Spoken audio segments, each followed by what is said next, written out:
fupi sana za pole kutoka kwa viongozi mbalimbali. Kwa heshima kubwa nimwalike Mheshimiwa Profesa Ibrahim Hamis Juma, Jaji Mkuu wa Tanzania. Karibu.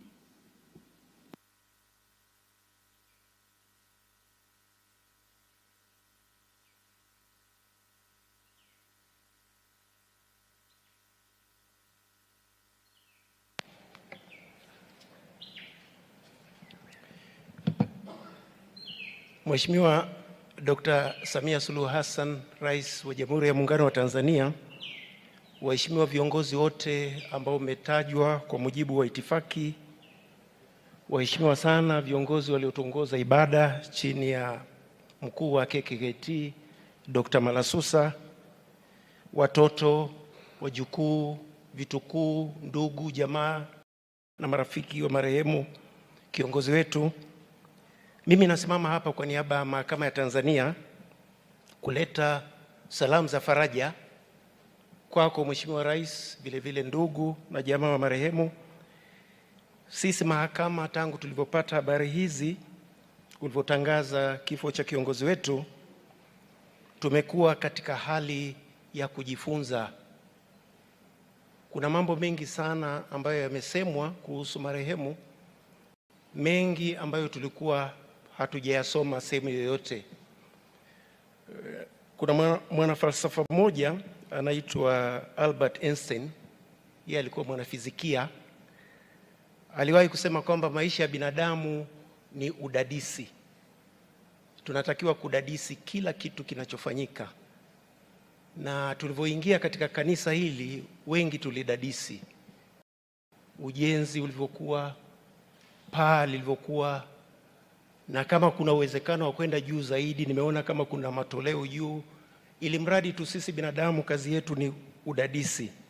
Hasa kutokana na maisha ya kiongozi wetu, kuna mambo mengi sana, hasa sisi ambao hatukupata ile bahati ya kuhudumia taifa wakati yeye akifanya kazi.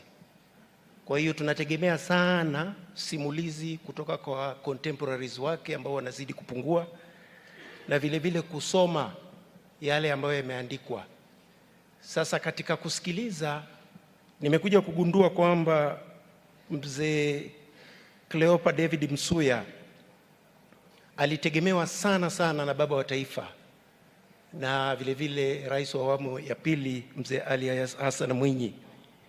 Na walimtegemea kwa nini? Kwa sababu tumeambiwa kwamba hakuwa mtu jeuri, hakuwa mtu mkali, lakini anaonekana alikuwa na ujasiri na ushupavu na ustahimilivu kwenye nafsi yake ambao aliutumia katika kuleta maendeleo makubwa ya nchi yetu. Sisi ndio tunajaribu kujifunza kutoka hiyo. Sasa ushupavu wake huo na ustahimilivu wake huo, ndio maana utakuta alikuwa akipewa kazi zile ambazo zilikuwa ni ngumu ngumu, zenye joto, zenye moto. Tumeambiwa kwamba kati ya 1978 na 79 kulikuwa kuna moto wa vita vya Kagera. Mwaka 80 anapewa waziri mkuu. Sio kazi nyepesi, hasa ukizingatia hali ya uchumi. Kwa hiyo unahitaji mtu wa aina fulani awe na nguvu ya aina fulani ya ndani kuweza kuhimili hiyo kazi. Vile vile tunaambiwa kwamba nchi yetu ilipitia katika changamoto kubwa sana za kiuchumi, hasa baada ya bei ya bidhaa kama bei ya mazao kama kahawa kushuka, bei ya mafuta kupanda, na hali mbaya ya uchumi iliyotokana na vita. Sasa huyo akapewa uwaziri wa fedha, na wale wazee wa zamani mtakumbuka msimamo wa baba wa taifa dhidi ya kukubali masharti ya shirika la fedha duniani na benki ya dunia. Na tunaambiwa kwamba kulikuwa kuna mvutano mkali sana katika baraza la waziri na vile vile ndani ya CCM. Je, serikali ya Tanzania ikubali kujadiliana na shirika la fedha au hapana? Na tunaambiwa kwamba majadiliano yalichukua zaidi ya miaka 4. Wakati huo uchumi unadorora. Sasa kitu kimoja ambacho kilitokana na mzee Msuya ni kwamba yeye aliweza kumsoma Mwalimu Nyerere kwa urahisi zaidi kuliko watu wengi sana.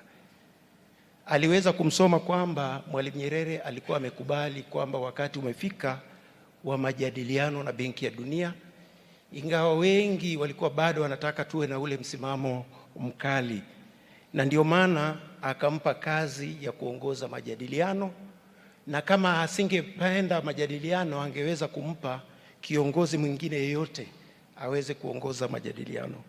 Kwa hiyo sisi ambao tumeambiwa kwamba kazi yetu iwe ni kudadisi, tuendelee kudadisi maisha yake, tujifunze, na kuna mengi sana ambayo tunaweza kujifunza, kwa sababu yeye alikuwa tayari ana shahada wakati tunapata uhuru.